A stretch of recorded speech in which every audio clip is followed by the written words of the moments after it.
ولې لهر لارې د جانان د کلي لاره ده دم بکې قدم د بلو مینه مې خماره ده.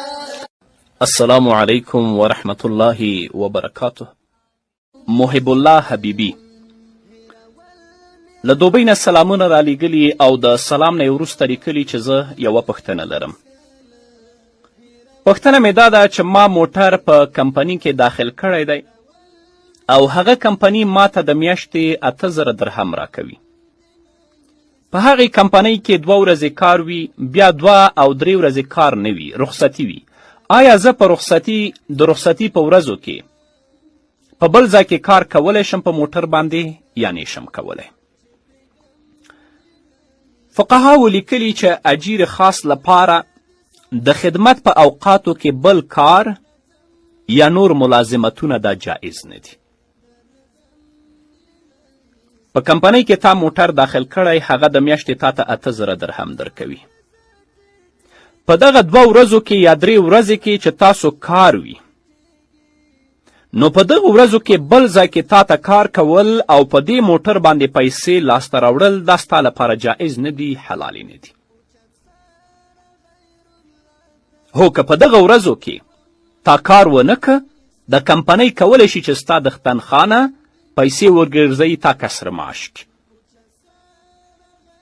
البته د رخصتي او یا د تفریح په اوقاتو کې چې دوی تاسو ته په اونۍ کې 2 ورځې رخصتي درکړي یا په اونۍ کې تاسو ته 3 ورځې رخصتي درکړې ده، نو که ته غواړې چې بل ځای کې کار وکړې، کولی شې. په دې کې هیڅ کم مشکل نشته دی. لکه زه یو مثال درکم. یو عالم دی، په یو مدرسه کې استاد دی. هغه مدرسه د عالم ته او د استاد ته د میاشتې 50,000 روپۍ ورکوي او دا یې ورته ویلي چې سهار 8 بجې به راځې، تر 12 بجو پورې به ماته درس کوي. نو اوس که دغه عالم او دغه استاد د سهار 8 بجو نه تر 12 بجو پورې بل ځای کار کوي او پیسې لاسته راوړي، دا د تجایز نه دي. هو که د سهار د 8 بجو نه تر 12 بجو پورې هغه وظیفه مخته وړي او د دې ترڅنګ امامت کوي یا په نورو اوقاتو کې بل کار کوي، شرعي په دې کې کوم مشکل نشته.